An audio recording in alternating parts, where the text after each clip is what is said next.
On this morning where we gather in this circle, we understand that the circle isn't complete because it actually includes the entire world. And this morning we celebrate all children around the world on this International Children's Day. And we also celebrate with this beautiful table that's hiding behind the choir at the moment, all these colors that represent the colors from Central America as we prepare to commission the group of people who are going to Guatemala. So I invite you to open your minds and your hearts and your bodies and spirits to God's love, and also to include all the spirits in the world on this glorious morning. We're singing this song called Children Shine Your Light in honor of International Children's Day, and the kids came early before church this morning to learn the song, so we're so excited to share this as an offering and a celebration with all of you this morning. So I think also, yes, even if you weren't here this morning and you feel like you want to just come up and be with the children, come right on. Or not.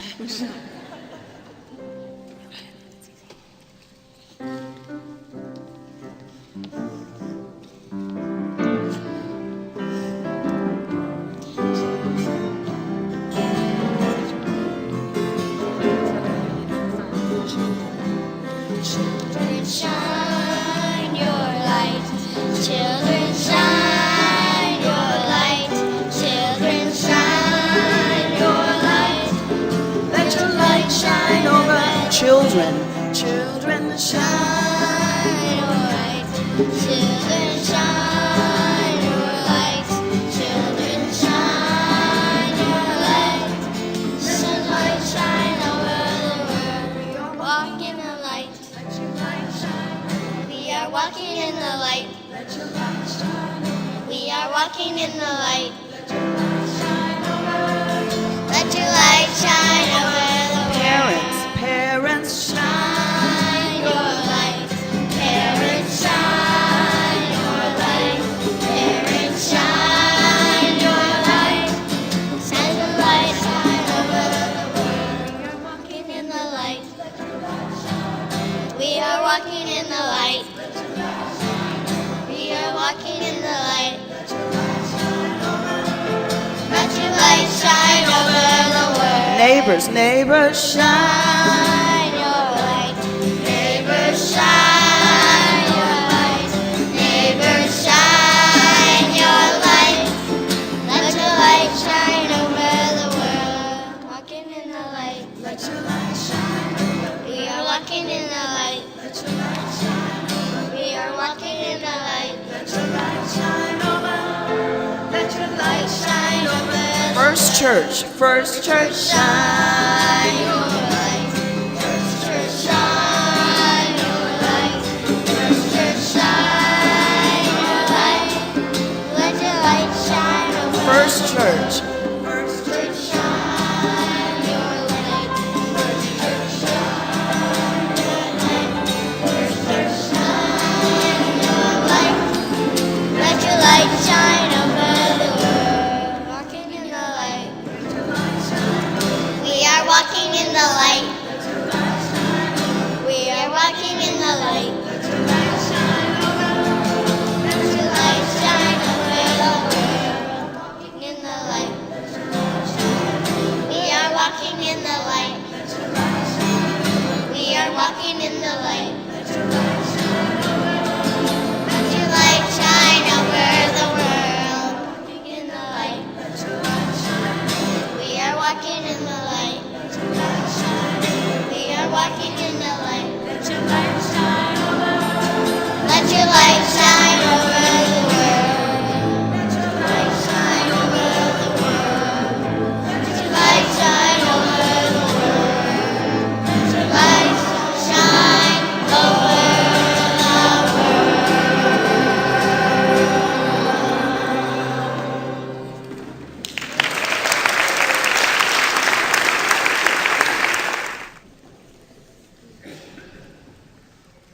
O Lord, you have searched me and known me. You know when I sit down and when I rise up. You discern my thoughts from far away. You search out my path and my lying down, and are acquainted with all my ways. Even before a word is on my tongue, O Lord, you know it completely.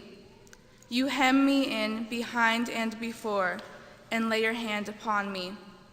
Such knowledge is too wonderful for me. It is so high that I cannot attain it.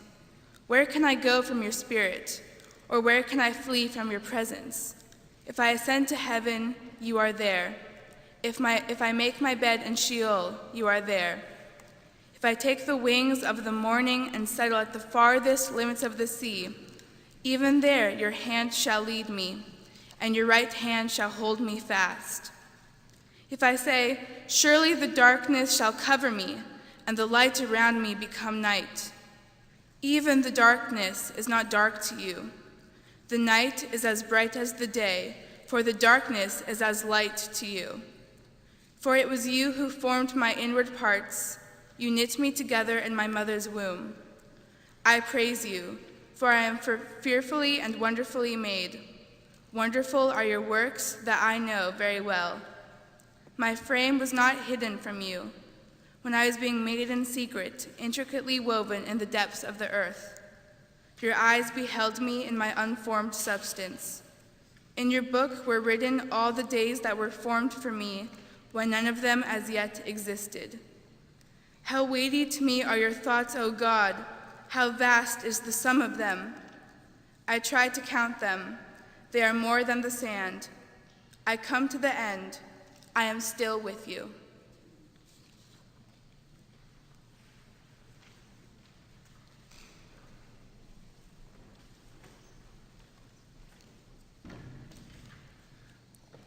The second reading comes from Samuel.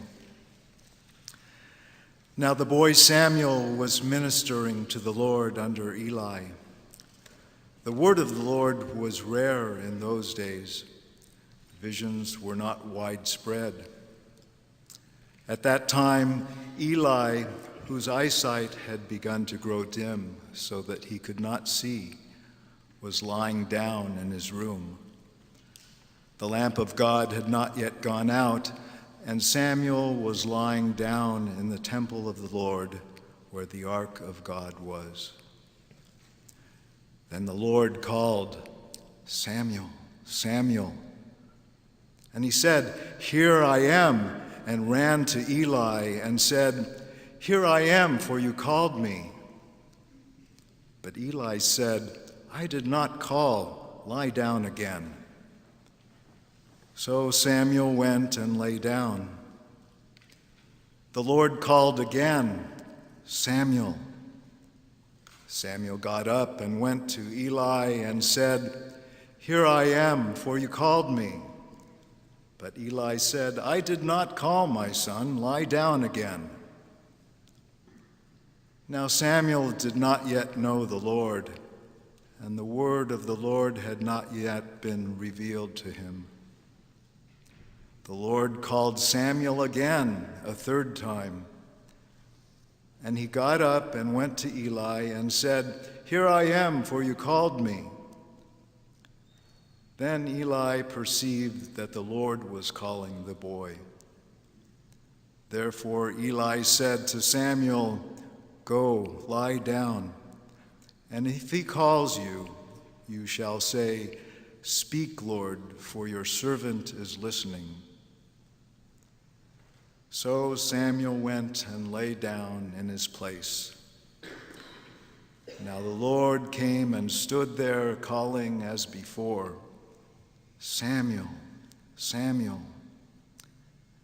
And Samuel said, Speak, for your servant is listening.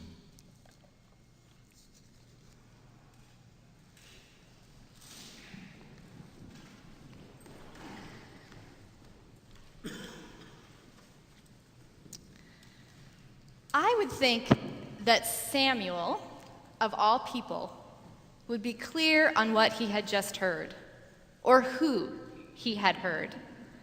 Samuel, who had been dedicated to the Lord his whole life.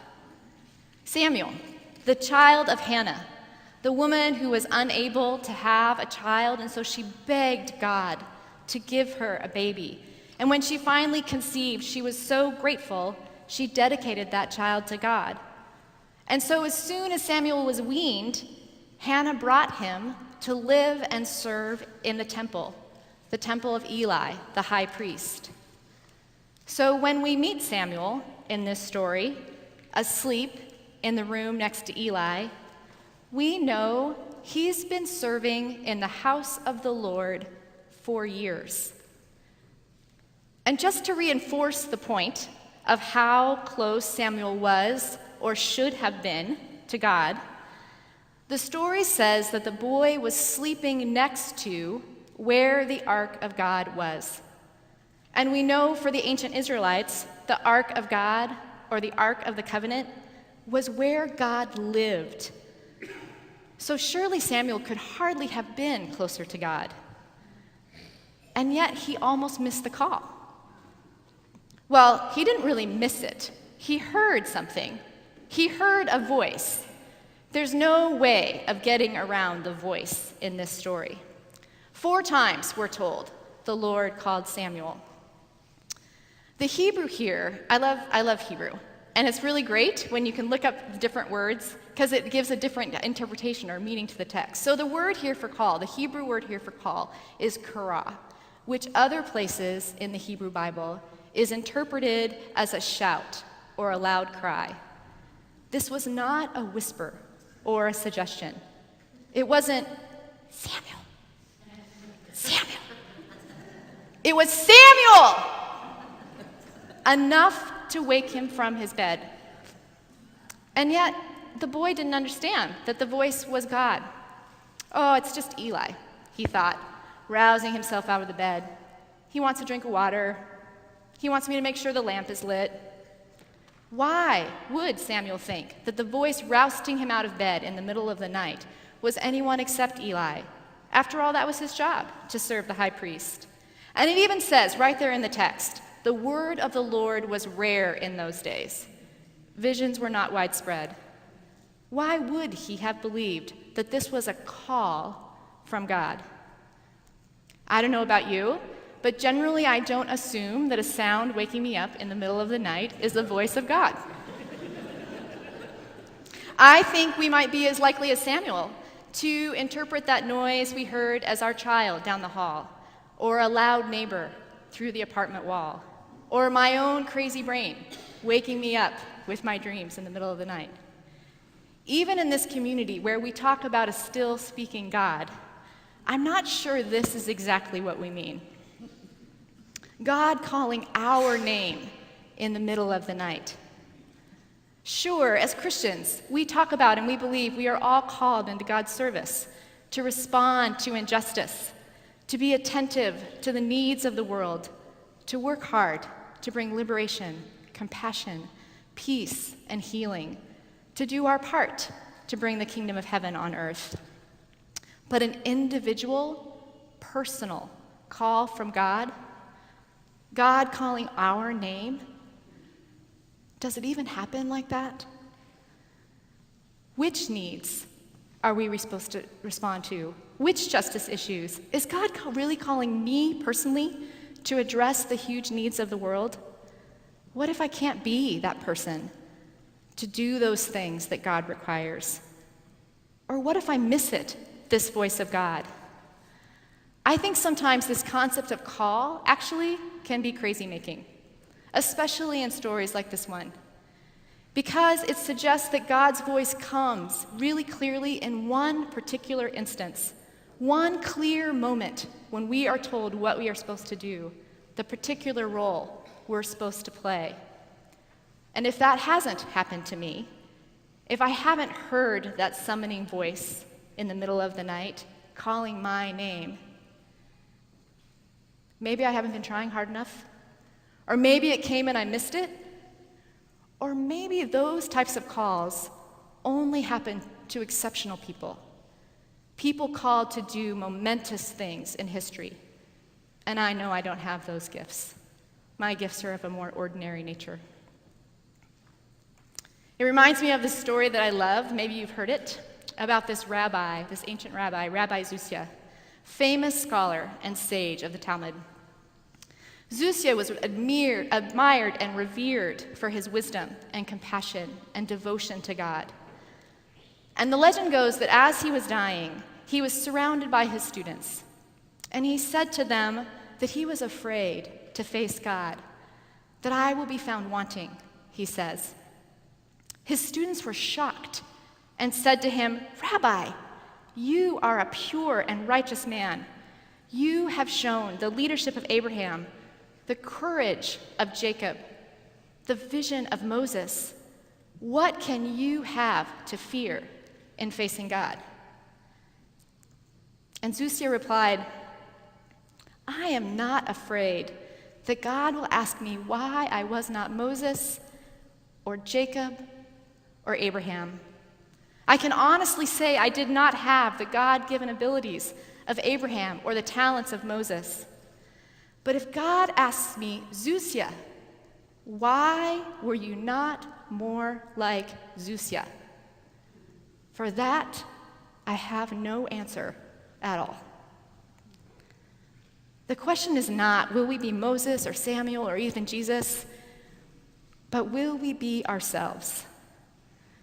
I believe that God does call us, is calling us, personally, individually, in the middle of the night, during the light of day, all the time, calling our name. Oh Lord, you have searched me and known me. You know when I sit and when I rise, for it was you who formed my inward parts. You knit me together in my mother's womb. I praise you because I am fearfully and wonderfully made. The psalmist affirms that God is intimately involved in creating us as we are and as we are becoming, and that this creation is good, fearfully and wonderfully good. I believe the call from God isn't something that comes from out there, but comes from the center of who we are. For it was you who formed my inward parts. The literal translation for inward parts in the Hebrew is kidneys. But you know, the Hebrews, they weren't writing a biology textbook. The Psalms are poetry. And in Hebrew, kidneys is understood as the seat of the emotions or the conscience. There's not really a great English translation for this word. It's kind of like a strong internal compass, a sense of direction, an internal urge to do one thing rather than another. I think the psalmist here is affirming that this internal sense that's inside each of us, arising from our core, that's created by God. This is the call of God to us. Responding to the call of God, I don't think, is like diligently studying a bus schedule, afraid that if we're late, we will miss our ride. It's not one discrete moment or task that we are called to perform, and if we miss it, we're out of luck. I think the call of God is more like what we sang in our opening hymn this morning, based on that beautiful poem by George Herbert called The Call. Come, my way, my truth, my life. Come, my joy, my love, my heart. Such a way as gives us breath. Such a joy as none can move. Such a love as none can part. I think the call of God is what gives us breath, joy, love. What brings you joy? There is a need in the world that matches with that joy. Where do you find love?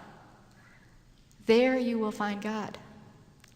When and where are you most completely, irrevocably, unself-consciously yourself?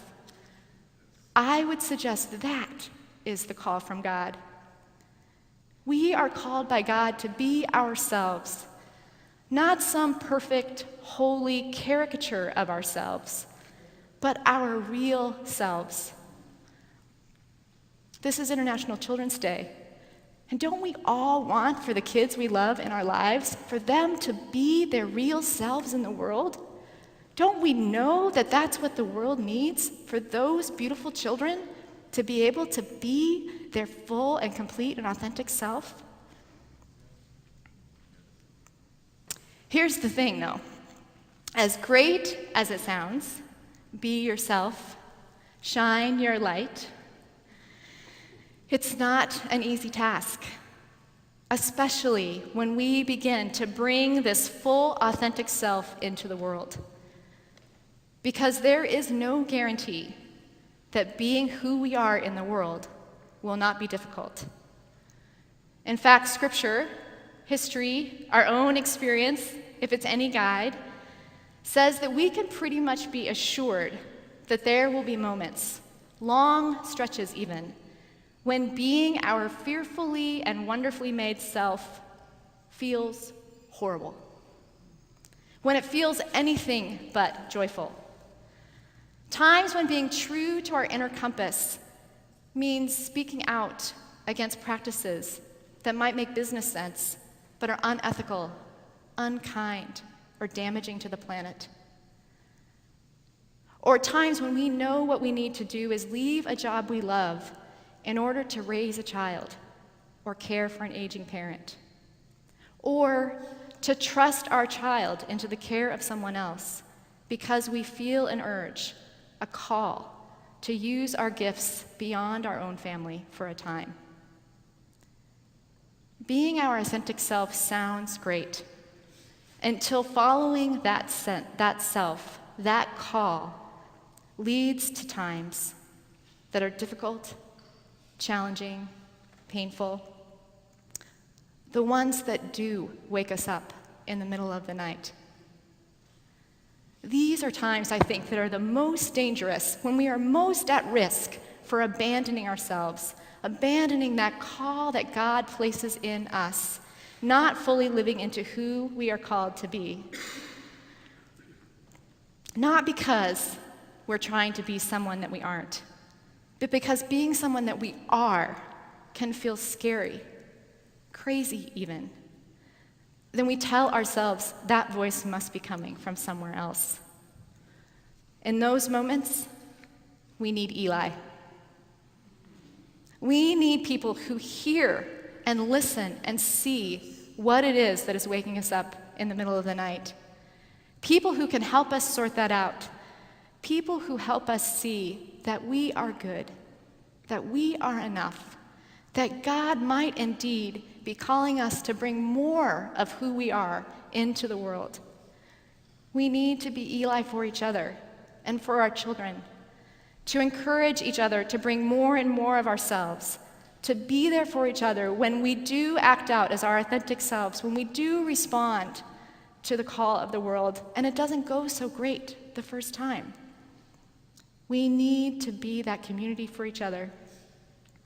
We need to say to each other in all ways, in as many ways as we can, you are fearfully and wonderfully made. I know that full well. That is what God is saying to each of us. May God grant us grace to hear and believe and live into that call. Amen.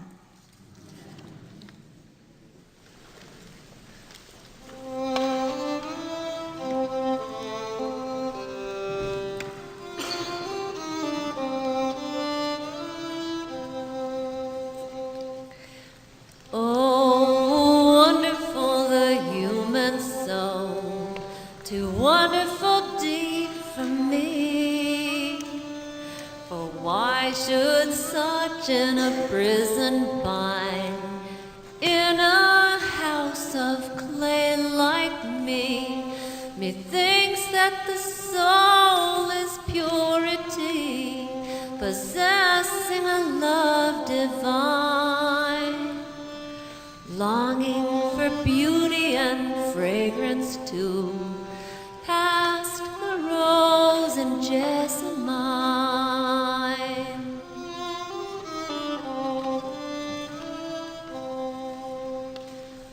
Earthly flowers cannot compare in scent and artistry rare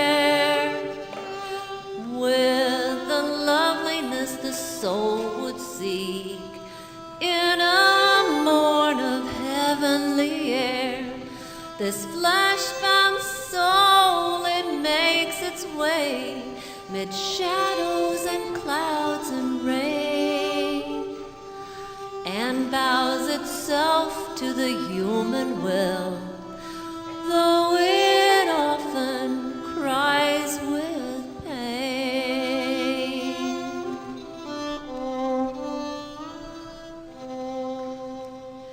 The soul would seek its God again in the Eden land of love, make sure a dwelling place with him among ever-blooming flowers above.